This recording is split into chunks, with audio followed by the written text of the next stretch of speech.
We want team members to come to work as their best self because you spend a lot of your time at work more so than you do with your own families. So we believe that if team members do come to work, happy and well rested, they treat the business better.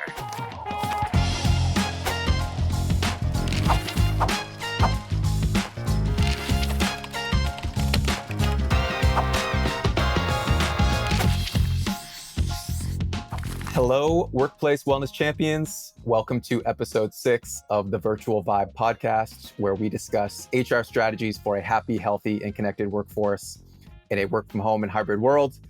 I'm David Howe. I'm the CEO of Bright Breaks and the host of the Virtual Vibe. And today I am very excited to chat with Michelle Anderson. Michelle is the senior HR generalist and team lead at Bennington Financial. So welcome, Michelle. Thank you very much for having me. I'm really excited about your podcast. I love the name, by the way, Virtual Vibe. It's really cool. Thank you. Yeah, I had a few options. That one stuck with me best personally. I felt like it was the most kind of cool. But we also did a poll on LinkedIn and asked a bunch of our customers and champions, and that was the winner by poll. So I went with the people's vote. Yeah, I was actually voted on that poll. I received it in my email, and that one stood out to me right away. So I was so excited when I saw that you did go with that name. Yeah, I appreciate that. I haven't checked the trademarks or anything, so hopefully it's okay. But I'm sure we'll be okay. Yeah, so awesome. Super excited to chat. So maybe we can just kick it off, and if you could give a little intro on you, on Bennington Financial, and just how the team works and kind of what the culture is like. Sure. So I've been in human resources for, my goodness, 15 years now. It sounds crazy to me even saying that out loud because I can't believe it's been that long, but time really does go by really quickly. I've actually been with Bennington Financial for 2 years, actually 2 years this month. We have a very small HR team. There's just 3 of us.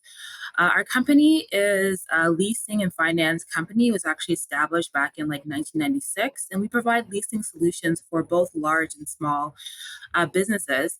So right now, post-COVID, we have a hybrid work model where we have 3 days in the office and 2 days working remotely.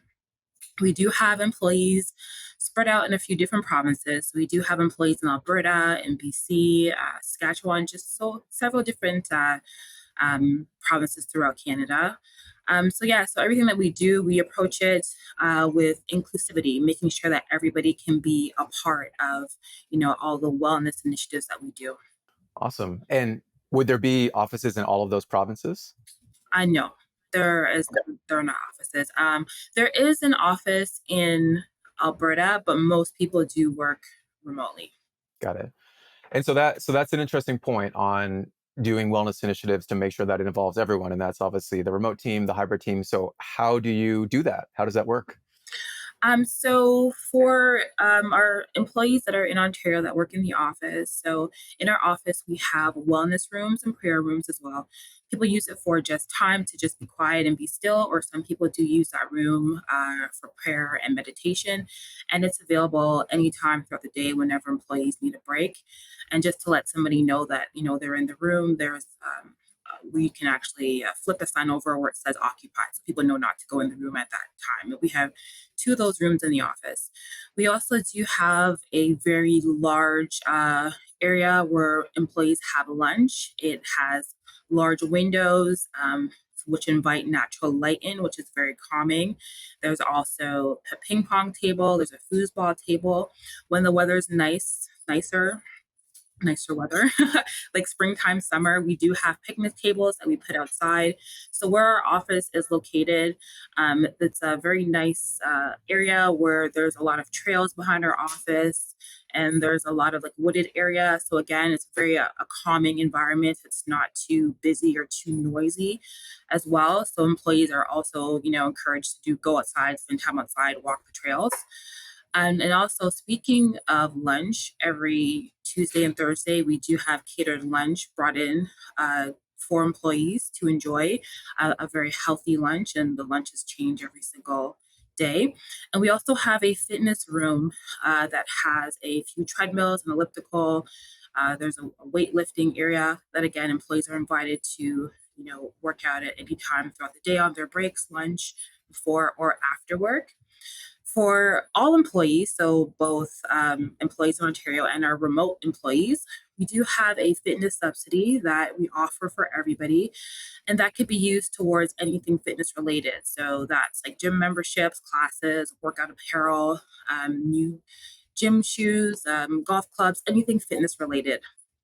We also have wellness days. So we give all employees 2 wellness days to use throughout the year to basically do whatever makes them feel happy. So if taking a day off to watch TV all day makes you happy, we encourage you to do that. If taking the day off and just literally, going to the mall and, shopping or whatever wellness looks like for you, we encourage you to take that day off and just do something that, is going to make you feel better. And also, of course, Bright. We have Bright Breaks.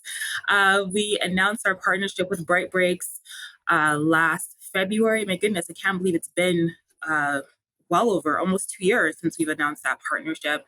And that came up during the pandemic when everybody was at home and really missing, our fitness room, and just being active. So we partnered with Bright. We launched it then, and it was a huge success then, and it still continues to be a huge success with our employees.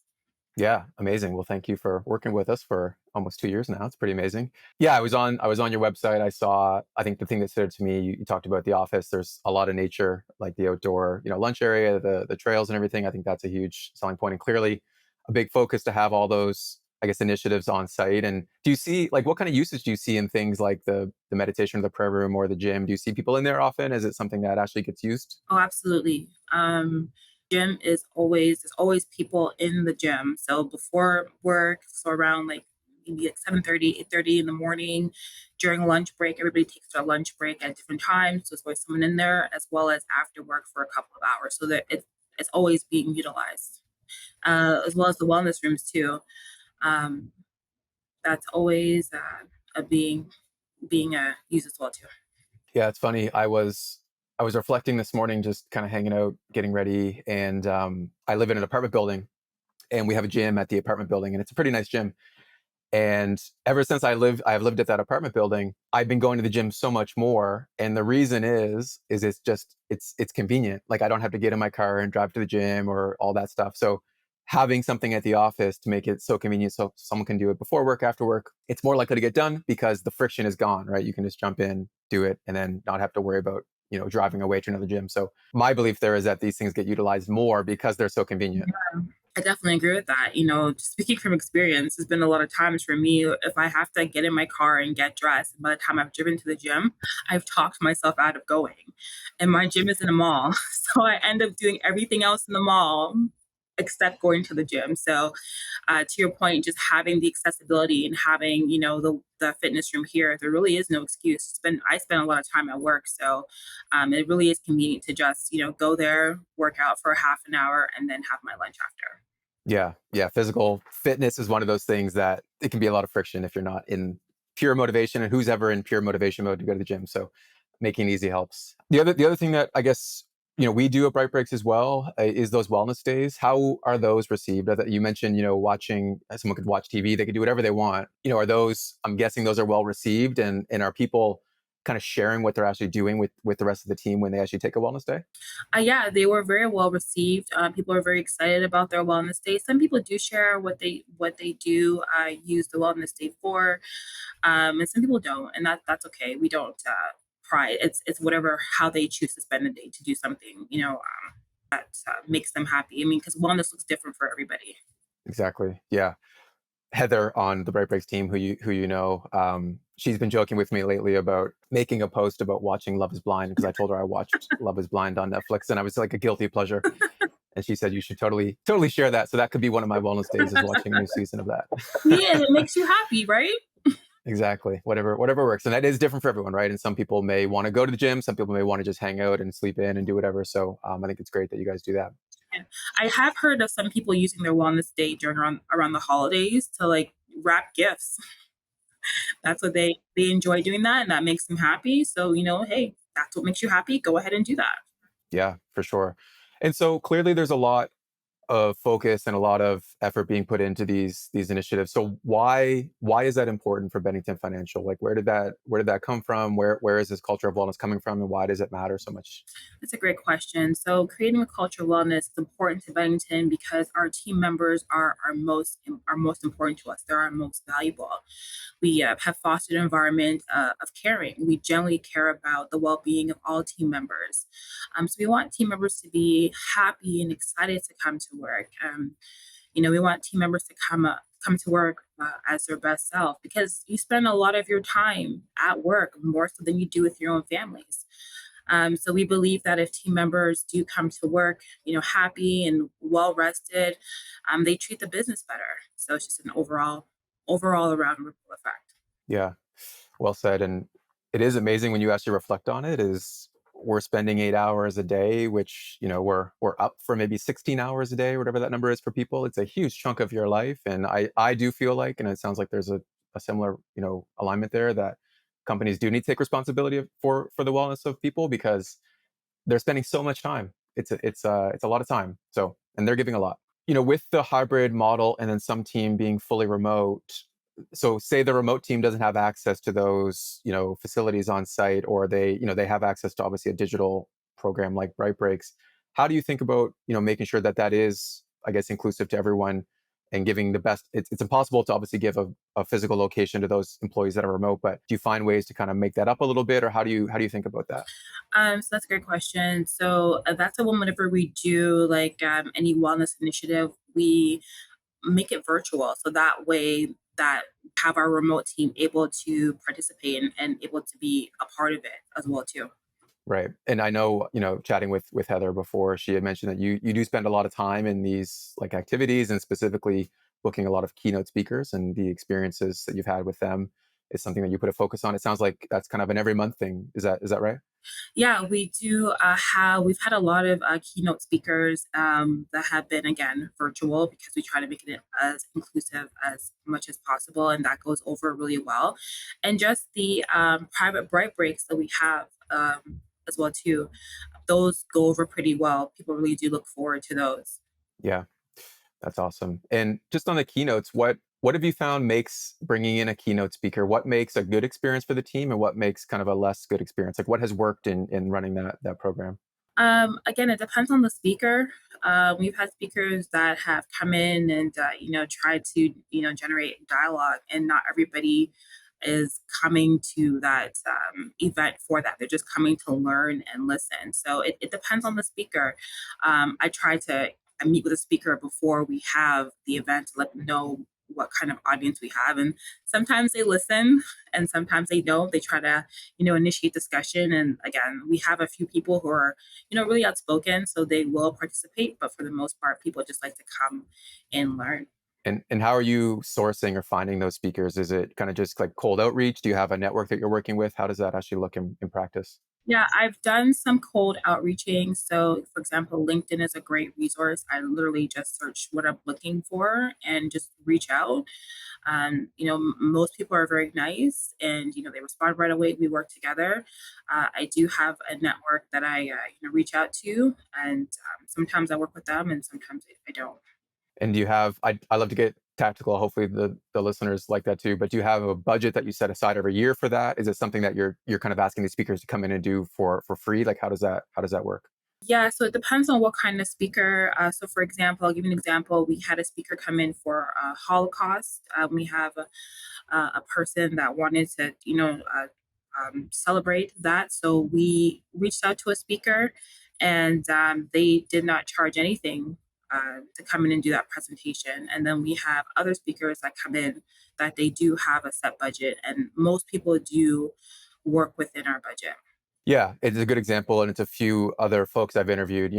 Everything doesn't need to be really expensive. You can find unique ways to get, whether it's resources or having people speak, that you can do for a relatively low cost, right? Yeah, and LinkedIn is a really great resource. Yeah, exactly. It seems like everyone's on LinkedIn, so it is a great spot. And personally, I've been trying to be more active on LinkedIn, and it's great to like make more connections that way, engage with people, have discussions. I found it to be kind of my number one social network these days. you have a lot of those initiatives. A I guess what are the most popular, or is there anything else to kind of peel back there? And then two, how do you measure if something is actually effective or working or not, if you want to keep doing it? Yeah, so we the ones that are most popular are the ones that, again, with the private bright breaks, people do enjoy those. We do work, as I mentioned, with some consultants, wellness consultants. So those go over really well as well too. And how we measure success is we do survey our employees twice a year, and we have a section on like diversity and wellness. So we get responses from our survey, as well as Bright has metrics, and we can see who signed up, when's the last class they've taken. So we appreciate that as well. Right. So a mix of kind of data, but also just the anecdotal feedback. And is are the surveys anonymous surveys? Are people filling that out? They are 100% anonymous. I know, like, people wonder if they are anonymous. They are 100% anonymous. Like, we don't know who said what. Yep. Okay. And do you get what kind of participation do you get on the surveys in terms of number of employees? We get a very high participation. I believe our last survey had 91%. We have a very vocal group. Yeah, that's awesome. And I think that probably speaks to like some trust being built with the company and feeling good about working there. How big is the team right now?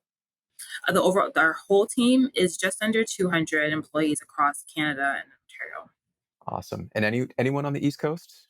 I'm obviously in Halifax, Nova Scotia now, but anyone out here, or is it mostly Ontario and West Coast? Yeah, mostly West. Okay, I had to ask. This is Halifax in the background today. We were talking earlier how it's really cooling down, and yesterday was the first day that I had my jacket. Sounds like your jacket came out a while ago. The weather's been very unpredictable here. Yeah, Some days were nice, like even we had like a really warm September, which was unusual. Like it felt like we're in July and September.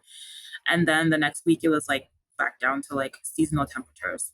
yeah, yeah. It's that time of year, and that's. I mean, we truthfully we see participation increases quite a bit on our product bright breaks when it gets colder out. People are inside a little more, less of that. The nature's still there. It's great if you can, but when it's minus, you know 10 Celsius, that can be tough sometimes to get the motivation to go out.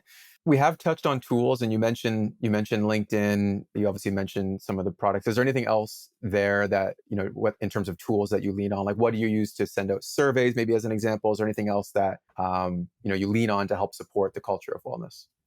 Yeah, our surveys are, we work with an organization that we've worked with for about, 10 years, and we partner with them, and then they actually send out the survey, and then they provide us with the results. Your values are pretty clear on your site. What are your values at Bennington, and which do you think are really important in terms of helping create the culture of wellness that you've built?